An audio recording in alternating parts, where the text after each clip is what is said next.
Hi there. My name's Amanda Poole Walsh, and I'm the founder of Astrology Hub. And I'm astrologer Stormy Grace. And we're here for your weekly forecast beginning the week of November 18th. Just a quick reminder to join our free Facebook group called Astrology Hub's Global Forecast Community. We are gathering all of you around in anticipation towards the end of the year, getting ready for 2020. Getting ready for our big 2020 forecast event. More details on that coming soon. But in the meantime, please join the group. It's also where Stormy and I are going to be asking for feedback from you on the podcast. So please go ahead and join us over there. Again, that's Astrology Hub's Global Forecast Community. And we're going to keep that open as far as the eye can see. And so we'll just keep growing and growing in community in that way over there. All right. So Stormy, tell us about the theme for the week. What are we looking at? This is a delicious week of things happening. And so I just got this vision of let's get moving and let's get ready to expand, especially with the sun moving into the energy of Sagittarius. All right. So tell us about the week ahead. So right at the beginning of the week, we've got Mars moving into the energy of Scorpio, and he's actually going to be in this energy until January of 2020. Now, first of all, Mars, it's like a homecoming party because he's in rulership. He's in domicile as one of the ruling planets of Scorpio. So he's very comfortable here. This is a strong use of your Mars energy here. Because remember, Mars is action and energy and assertion, but it's the kind where your boots are on the ground. So this isn't the time for learning. This is the time that you're in action. And this gives us that courage to act on these deep desires that we've had stewing and brewing and we've been working on down there. But he is not in Aries. He's in Scorpio, a water sign. So how you may get things done here is you may choose a route that's a little bit more passive and low key instead of just running headstrong into a situation like your sibling Aries, right? And here's the deal. It doesn't matter how you get it done as long as you are in action, okay? So this is a funny concept of having all of this boiling kind of Mars energy, but then needing to be a little bit more indirect instead of directly confrontational. So I'm wondering, in your life and in your world, especially in this last few months, where have you, Amanda, needed to take on something more indirectly instead of just running straight into it? And what'd you learn from it?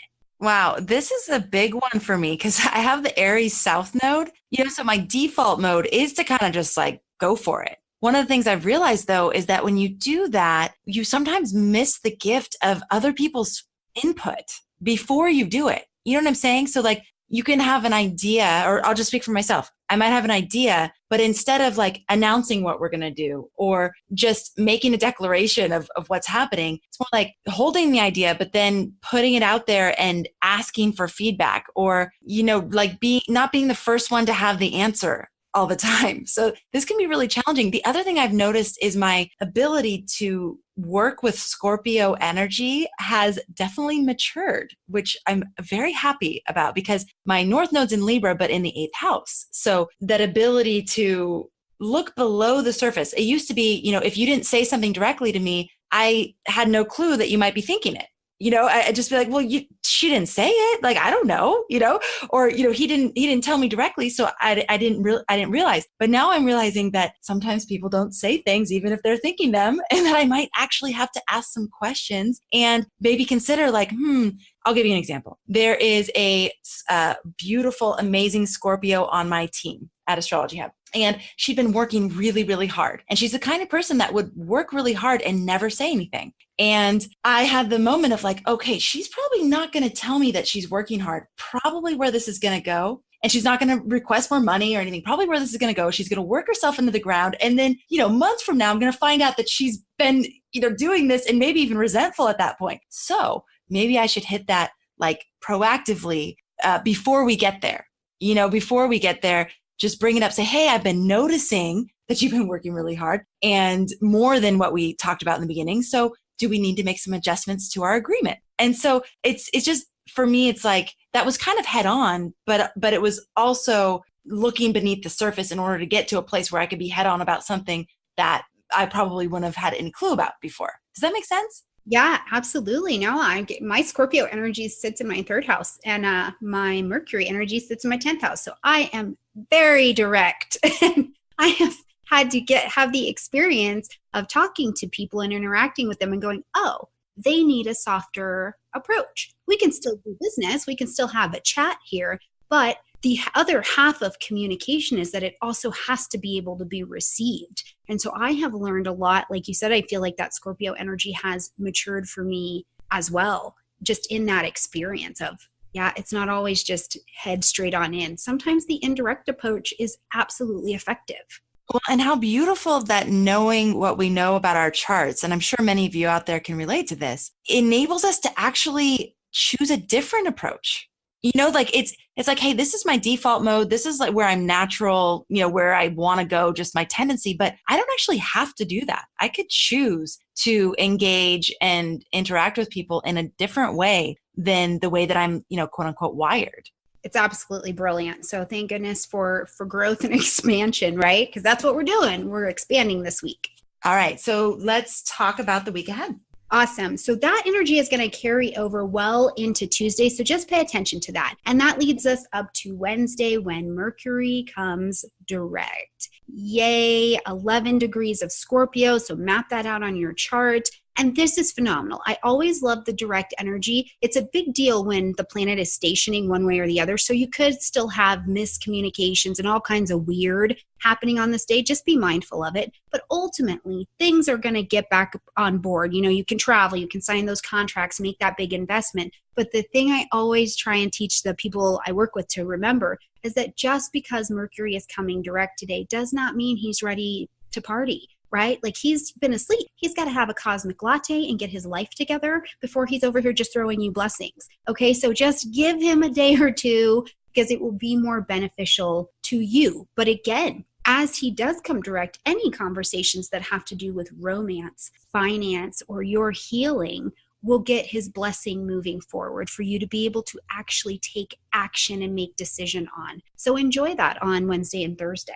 Stormy, have you had any big realizations during this Mercury retrograde period that you're going to get to move forward? Oh, yeah, absolutely. I've got 2 books and a whole bunch of collaboration stuff. We're doing the lunation stuff. It is just like the conversational world for me is busy and it's blown up, but it's all kind of vibrating in place. And so I feel like as Mercury comes out of retrograde, it's going to be like, woof. So I'm getting ready. Getting my camel pack snapped on because we're going to be busy. Awesome. All right. Let's talk about Friday and the weekend ahead. Absolutely. Here is expansion at its finest. Now, Jupiter is already over in Sagittarius, giving us some blessings and some help. But on Friday, the sun moves into the energy of Sagittarius. The sun brings light, heat, life, and vitality. You are focused. You want to be seen. You want to be known here. So I love that song. And it says, free your mind and the rest will follow. That's literally the sun energy for us, especially because Mercury is direct. So this is a time when the sun comes into Sag, we become more hopeful, right?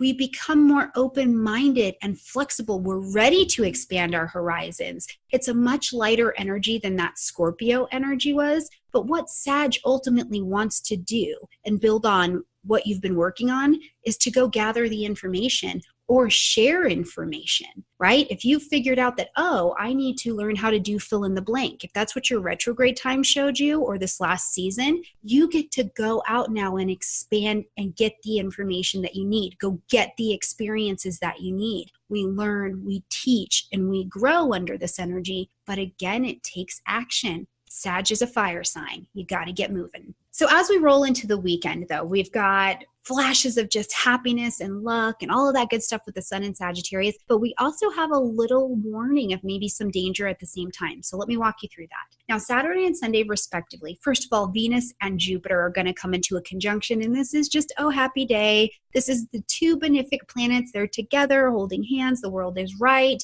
So it is a perfect blend of both of their benefic energies to, you could be falling in love. You could be falling in love with something or someone. And whatever it is that you're feeling the love about, usually the outcome is pretty successful. But this is also the kind of energy, right, that feels so good. And it's so good that your rose-colored glasses could really be lit up. But we have to be mindful because Mars and Uranus are going to come into opposition with each other. And this gives us the sense that we've got to stay grounded in some reality because everything may not be completely as it seems, right? This particular opposition is so important. Please mark your calendars because there is a greater chance of accidents, of violence, of other just really strange things happening, including our weather patterns. And I always think about our friends in Florida or near the waters, especially because Uranus is in Taurus and we have awakened our earth energies. So this is definitely a time where I just would tell you to not be fearful, but to also just be mindful of your welfare in this material plane. Stormy, can you remind us which date that is again so we can circle it on the calendar? Absolutely. That is going to be the 24th, but respectively the 24th or the 23rd and the 24th. Okay. All right. Noting it. Everybody put that in your calendar. Just be extra careful. Just use a lot of reality, practicality, and common sense. All right. No texting while driving. No, no drinking while driving, right? Yeah. Well, D, all of the above. Don't do any of that. I mean, we shouldn't be doing that anyways, but just be extra diligent about anything like that. Absolutely. But it brings interesting conversation to the table too, though, if you live in a place where marijuana is legal now. So this does fall into that. If you are under the influence of something and driving or walking, this could be your day. And the other thing is, it can also be good reminders. We were talking behind the scenes. This is kind of depressing, but it's real about like preparing your will and having some like emergency preparedness things in place in your house, like flashlights and extra food and water and things like that. The way that I work, and I don't know if you guys are like this too, is that something happens, like we'll get a hurricane warning here or something. And then I think to do that. It's like, well, maybe we could use the gift of astrology to remind us before these kinds of things happen. So absolutely. It's going to be interesting. That Uranus and Taurus has got quite the grip on our weather situation. So be mindful, be prepared. Okay. Thank you. All right. So in summary, the theme is get moving and expand, and that may be taking kind of less direct action though. So it's not totally straightforward. It could be, kind of doing things a little softer or a little less directly than you might normally do them. Number 2, Mercury is going direct this week. So that could be, doesn't mean like all of a sudden any Mercury retrograde type things stop happening. In fact, it actually could be amplified a little bit, but it is the beginning of that moving forward energy.